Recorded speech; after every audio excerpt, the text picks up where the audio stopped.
Welcome to another episode of Home Sweet Home. My name is Rod McCall. And I'm Scott Nichols. In working with my clients, I ask a couple of fundamental questions, and one of them that I always ask is, are you sleeping? And of course, everybody says, well, yeah, I sleep. Sure. But then I ask, okay, what is the quality of your sleep? It's not so much the hours that you get, but I also ask, do you fall asleep quickly? Do you fall asleep slowly? Right. And then of course, they give me an answer, but then I go, okay, is your sleep set so that when you fall asleep, then you stay asleep all night? Or do you constantly toss and turn? Sure. Do you wake up and you're in the middle of a conversation with yourself and you're then having this conversation as you kind of cat nap all night long for 6, 7, 8 hours? Mm-hmm. What's the quality of your sleep? And so that's kind of, I guess, maybe where I'll ask you. I mean, I think generally it's pretty good. It didn't used to be. I've lost a lot of weight, and I think that has helped my sleep quite a bit. Okay. I am over 50, so, that can cause you to get up a couple of times in the middle of the night, occasionally, depending on what you've consumed before that. But I think probably most of the time I fall asleep pretty quickly. Okay. But I also have a routine before I go to sleep where I read. Okay. And I don't read on a digital device. I read a physical book. Okay. And so I read until I'm kind of getting tired. Okay. And then I put the book down and I go to sleep. Okay. And I think I go to sleep pretty quickly. I've never timed myself. I do have, I could wear my Apple Watch and, have it kind of give me a rating. And I've done that before. Yeah. And it comes out pretty good most of the time. But okay. I don't know what, for good sleep for me means that I could get to sleep around anywhere between 9 and 10 at night, and I get up at 4. Okay. So that might not be what's clinically called good sleep because it's not 8 hours or whatever they say you should have. But I feel good in the morning. Well, I know that growing up, my grandparents or my granddad would always say the sleep before midnight is twice as good as the sleep after midnight. So I don't know. I mean, I guess if you're a morning person, yes. If you're a night person, then probably not. Well, they were farmers, so they were they were definitely morning people. Yes, they were. My 4 a.m. schedule would be their schedule. Yeah. Well, so they've done some sleep studies, and so I wanted to kind of dive into this a little bit because I think truly that our sleep, the quality of our sleep, heavily influences then our satisfaction of the day, how it just influences so many other issues, how we deal with people, our patience level, our tolerance of all the crap that we get to go through. And so this study, and I thought it was kind of interesting because it's not just about good sleep or bad sleep or how many hours, but it's also about how we sleep and how our brains kind of function. In fact, they even identified 5 distinct sleep types. Okay. Which they didn't really give a name to. They just called it LC1, 2, 3, 4, and 5, which I'll go into here in just a little bit. But it comes down to something that, again, now that I'm working as a therapist, I truly do believe, and it's part of our treatment, is your sleep. And so I thought maybe we could explore a little bit about the influence that sleep has and maybe help spread the word that, well, how can we get better sleep and why it really matters to have quality sleep. All right, let's do it. All right. So again, as I said before, it's not just how many hours you get. Just laying in bed for 7, 8, 9, 10 hours doesn't mean that it is good sleep. In fact, in this study, they analyzed over 700 different adults, men and women, and they used brain imaging, they used self-reporting, and then they engaged in some cognitive tests to kind of uncover how our emotions and our physical health influence our sleep. And as you just mentioned, the reading, right, it kind of calms your brain a little bit. Yes. And which is better than watching TV or engaging on, our phones, because I know a lot of people engage. I will admit that I'm somewhat guilty of this myself, of playing games on my phone. Mm-hmm. But yeah, I've seen you do that. So I think that for me, Yeah. right, and I don't have any empirical evidence on this, but I read a lot of things, and Yeah. I think that for me, reading the book helps because it's just, black letters on a white page. yeah, My room is not, super bright like, say, my classroom would be. yeah, And so, there is a little bit of maybe strain there trying to, read the words, and then you get tired and get a little bit more tired naturally, right? That's how I feel about it. sure. I try to shy away from the devices, and I'm not completely faithful on that because of the blue light. Right. Because the things I've read and, suggest that the blue light keeps you awake. It like tells your brain that it's time to get up. Mm-hmm. And so if I'm reading something on a device that they're all emitting blue light because it's LED, then I'm going to have a harder time going to sleep. And I find that to be the case. Like if I get up in the middle of the night and I look at my phone, I have a harder time getting back to sleep than if I don't.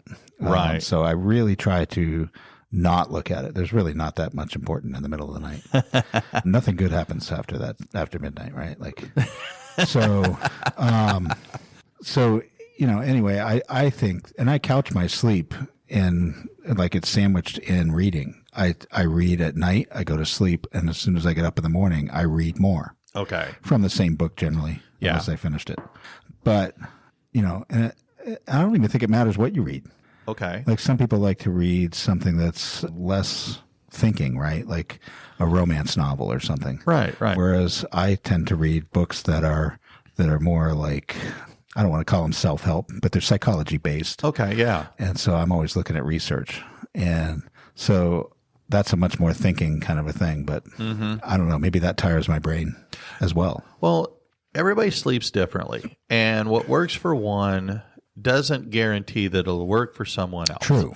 And that's kind of what they were talking about in this study as well. That's our disclaimer. So if this doesn't work for you, I don't know what to tell you. Well, yeah, because everybody needs something different, and because we all live different lives. Sure. But what I liked about this is that these are general good rules. I mean, I've known for a long time that having the TV on in the bedroom all night long while you're trying to sleep is horrible for quality sleep. Right. Because the light fluctuates differently. Yeah. The noise will wake you up. So, I will admit, if I'm alone in a hotel room, yeah, that's what I do you have the TV on all night? all night long.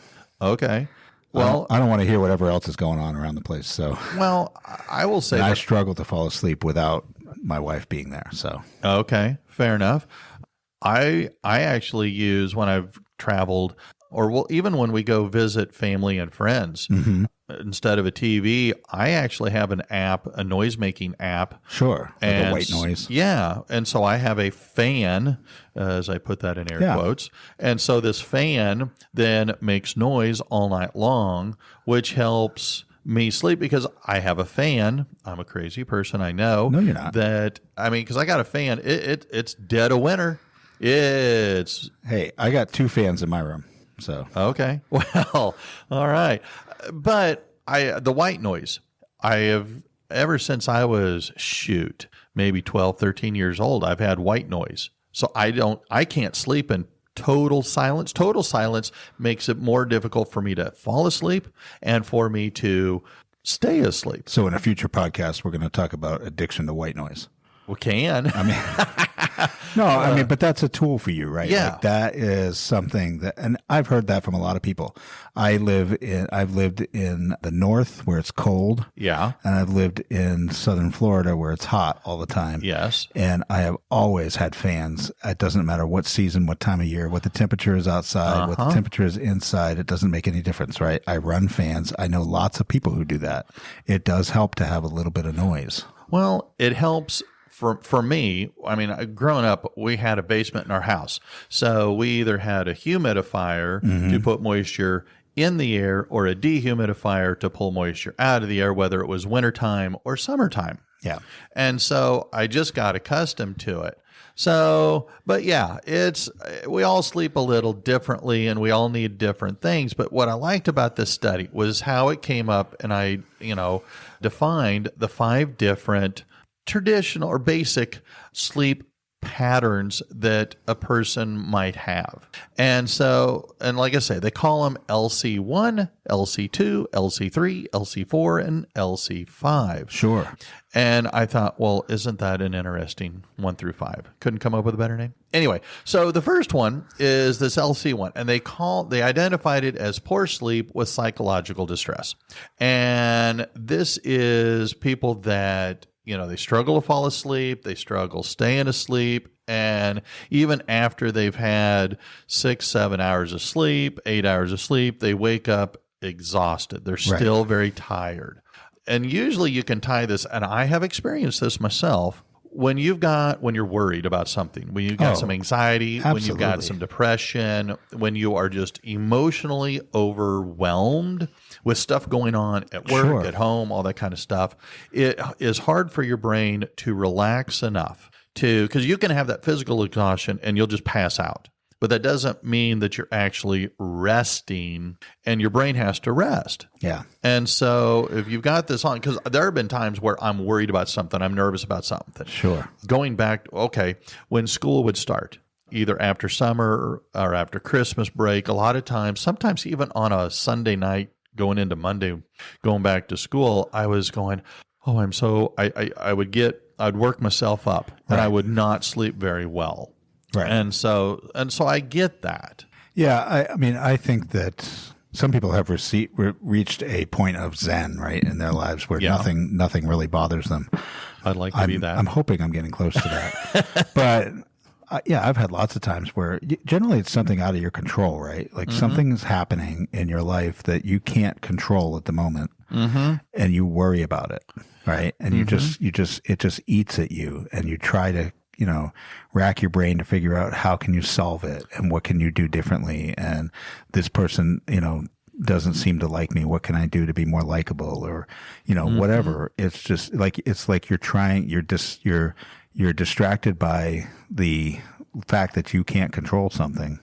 And you feel like the only way to make it better is to bring it under your control, except that's probably not going to happen. Well, right. So, I mean, we have that like locus of control, right? Where like there's things that you do have control over, and then there's a much larger circle of things that you don't have control over. And we tend to get anxiety and things. And I think when we get into those spaces, and then it disrupts our sleep, and because we're just, our brain is just trying to figure it out. And that's, totally. And that's kind of what they're suggesting here is find a way to address that stress, address that anxiety, address that depression, address those emotional issues, because the emotional issues make it hard for you to sleep, and the sleep makes it hard for you to deal with these emotional issues. They basically, to use their words, they mirror these sleep disruptions mirror our emotional turmoil. Yeah. And so it's kind of, I guess maybe you could even argue it's a self-fulfilling prophecy in regarding to our sleep. And I think that's why, my wife and I have talked about this, that, we do things after work in order to distract our minds from work. Yeah. Right. To try to get off of thinking about the work, the anxiety that might be associated with it. And then I happen to read the kinds of books that I read, because I'm just always trying to figure out how can I be better at something. Sure. And so because I feel like my ability to be better or worse at something is the thing that's in my control. I can't control how everybody else reacts to it or what happens there, but I can control me. And that's kind of what they're saying. And they're saying if you can find a way to heal yourself, whether something you can convince yourself of through reading or coming to talk to me, your local therapist, or even sometimes if it's a confrontation you're having with somebody at work, in your family, just have that conversation. And one of the greatest things you could do is start a podcast with your local therapist, and then you wouldn't have to actually pay to talk to the local therapist. Right. That is true. Only one podcast per therapist, so you probably want to get your picking in. Oh, okay. So you're saying you already got me tied up. All right. Well, the second type that they talk about, they call it LC2, and they identify this as psychological symptoms, but normal sleep. Sure. And they're saying that individuals that face stress or low mood have minor issues, but you're still able to sleep relatively well. And they identify this as sleep resilience, meaning that your emotional distress doesn't really disrupt your sleep. So you're feeling pretty good about things. And from what I've heard you describe so far, this might be more you. You know, you're worried a little bit about things going on with your career, with the degree, now that you're all done and pursuing a different direction, but it's not overwhelming you. It's not overwhelming your ability to deal with stuff. And, or maybe it's this podcast and we're doing therapy. I mean, maybe. Maybe, but I mean, our topics are so random that I don't know, but. Okay, probably true. But I do think that, part of this has to do with part of it has to do with stage in life. Okay, yeah. And part of it has to do with how recently has something massively changed in your life, right? Okay. So for instance, I've been at the same job and at the same location for 5 years, and I am, progressing in that. And so I don't really have a lot of anxiety about it. I am very comfortable where I am. I am comfortable with what I do. I know what I'm doing, and I like what I'm doing. And so I don't have a lot of issue with that. The things that do come around me that are anxious in some way are usually in somebody else's life, which might be very much related to mine. Yeah. But I'm not going to lose sleep over it because it's not happening to me. I might, have a lot of care for that, but it's not going to make me lose sleep. But I think that part of it is experience, right? Like your stage in life, you get more experience and you start to realize not all this stuff really matters in the long run. Well, and kind of what they're saying too is that when you're in this, if you're in this type or this stage of a sleeper, the sleep actually helps fortify your ability to handle these emotional distresses. I would agree with that. The third type they identify is LC3, which is where you need medicine to sleep, where you are taking sleeping pills. I will admit, I take melatonin at night to kind of help me sleep, but I also use melatonin as a natural way to help fight depression because I do suffer from depression from all the stuff that happened with Eric and the divorce and all of that. And so so that helps me, but I know people who do take serious amounts of medication and they can't sleep without it. Sure. And so... And I can't really speak to that. I mean, obviously that medication comes with a prescription from a medical professional, and they obviously see that as necessary. I don't know what those things that my wife has had those kinds of medications in the past sometimes to help sleep, but mostly she uses a sleepy time tea. Okay. Right. And I know a lot of people who drink tea at night, and it kind of helps you calm the nerves and gets you ready for sleep. So I don't think any of that's really new. And, I guess if you need that, I mean, I wouldn't want to do it long term, but you have to go with medical professionals on that. True. And like I say, I do know people that do it.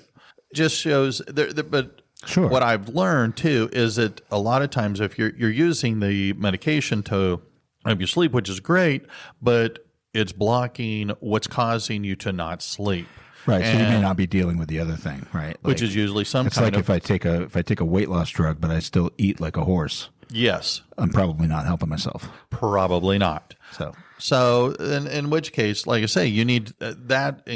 To me, I say you're hiding from the problem, and until you address the problem, whatever that emotional issue is, it'll have a negative impact. The next one they talk about is short sleepers, and there are people that can function on fewer hours of sleep. They don't need a good 7, 8, 9 hours of sleep like I do. They can get by with 5, 6, maybe upwards of 7, but they can take, they're just, their body has condition. One of my dearest best friends growing up, he can get by and function pretty dang well on, 4 or 5 hours of sleep at night. And those are fine.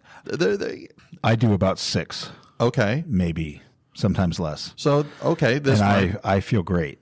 and this might be partly you. But I also think that means that at night I also go to sleep better because I'm tired Well, by the time I and get there. that's kind of what they're saying here is that you're adjusting your schedules, you're prioritizing your downtime, which is what you've already described that you do, which helps you then your body be able to rest well, your brain rest. And they're saying that for the most part, these people do okay. They do identify that. So take this for what it's worth. If you chronically go with 4 or 5 hours, 6 hours, 4 to 5 hours of sleep would be my guess on this. You do run risks of having cognitive issues as you get older in life. Well, maybe that's what's wrong with me. But you can, but again, they identify it as long time possible, not guaranteed, but possible So- cognitive decline over your lifespan. Here's my thing, though. For me, Yeah. I said, I'll go to sleep anywhere between 9 and 10, and I will get up at 4. Now, sometimes I get up when I wake up. Okay. And when I wake up, I know I'm awake. Yeah. I could wake up at 4, and even if I tried to stay in bed, I would never go back to sleep. So there's really not a lot of point in just laying in bed, right? Like I could get up and start accomplishing something. That's my day.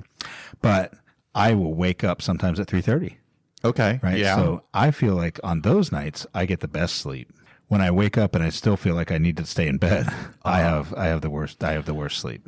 And that's what the study shares. It's not just how long you sleep, but the quality of Right. that sleep. And that ties right in with this last one, what they call LC5, and they identify it as fragmented or disturbed sleep, and this has been me on occasions where you fall asleep, but then you wake up. And maybe it's because you got to go pee. Yeah. But you wake up and you toss and you turn and you roll, this side, that side. You wake up and you have you're in the middle of a conversation. Yeah. It could be because you have sleep apnea. Maybe it's because your snoring wakes you up. When I was married to Eric's mom, it was very stressful for me. And so I had what I thought at the time was restless leg syndrome. Right. And because I get muscle cramps and it would wake me up. And so these disrupt your sleep. Yeah. Which, Now, I've definitely had that too, right? I mean, prior to losing, 50 pounds, I would wake up in the middle of the night frequently, and that's probably sleep apnea. Right? Yeah. I would stay in hotel rooms with colleagues who would tell me that I snored like a truck driving down the road or a train, and I would graciously buy them some earplugs. But, okay. since losing the weight, right, just another condition, right, an underlying cause, I sleep well now. I probably still snore, but it doesn't wake me up. I'm not, gasping for air necessarily. And I don't know that I was before. I was never diagnosed with anything like that, but Okay. it seems to fit the symptoms, right? Sure. So, yeah. So I'm going to rule out 5 for me. Okay. And just for fun, I'm going to say I identify with LC2 and 4. And since those are even numbers, I'm an even sleeper. Well, then I guess I must be odd because I do have this LC5. I've done LC1. But again, 1 and 5 are very similar in that they're both linked to issues related to anxious feelings. Sure. Even substance abuse can influence if you self-medicate with drugs or alcohol. Okay, that you pass out, but are you real? That's not the same as your brain truly resting. And what's sad is when this happens, and this is your primary sleep pattern, it's harder for you to think and focus and concentrate. And so we're talking about how the sleep is affected by other things in our day. yes. How does our sleep affect our day? Well, and that's again part of what the study talks about is that poor sleep worsens our mood, makes us more irritable, less patient, and we have more emotional distress, which then makes it hard for us to sleep because we're frustrated, we're pissed, we're worried. So you get into this, self-fulfilling prophecy, this horrible loop of behavior, and they reinforce each other. So to stop that, Right. you can just let's talk about what's causing you to feel anxious, to make you feel depressed, to make you feel angry or frustrated. Let's address the issue. Because if you can address the issue, then that rests your brain, which allows you to actually sleep. Right. And it's amazing what happens with your patience level with other people, which is probably why my road rage is worse in the evening than it is in the morning. Or is it the other way around? I think everybody else's is worse in the evening too. So that's probably why you're fighting everybody else. But I just, it's like a circle of life kind of situation, right? Like one feeds on the other. Yes. And it just keeps going round and round and round. And somehow you have to break the cycle. And this is where I think I have just found so many things in life that affect it, whether it's my financial resources stressing me out, or the fight that I had with my wife or my kids, or the fact that I just ate an entire bag of Doritos and now I'm having a stomach distress, or whatever that might be. There's so much you can do during your day that will affect the quality of your sleep at night, and then that quality of sleep that you get that night affects your next morning and your next day. And I mean, I just think that like when you come into work and your coworker is just in a grumpy mood, right? I mean, to me, there's probably a lot of things going on. But the most recent thing is they didn't get any sleep. So you can give them a Snickers bar, right, in case they're... And I see this with students. Oh, yes. Students will come in and you can tell that they've had a rough night. I don't know what else is going on in their life, but I can give them a little bit of space to... for that morning, especially in a morning class, to just make sure, hey, you got to regulate yourself a little bit and see if you can, collect your thoughts and get into maybe a slightly better mood. And that's what, again, then I'd like to address is what can we do about this? And a lot of it comes to notice your patterns, notice your sleep behavior first. And then let's explore, look at those issues that are causing you distress. When you wake up in the middle of the night and you're having a conversation, think about what is this conversation about? Who is it with? Because usually it's not just with yourself. You're talking to somebody else, but but think about, track your mood. If you're constantly finding that you are moody, that everybody around you is so crabby, just trying to piss you off, it may not be them, it might be you. And so think about all these things that it's going on that might be causing you to sleep. Maybe it is. Maybe it's because of the TV is on. Maybe it's because of, you're on your phone. There could be a lot of different things that play, as we've talked about. So explore those in your lives and experiment by addressing maybe one at a time and see what that can do to influence. Now, I know that we've talked a lot about things like journaling.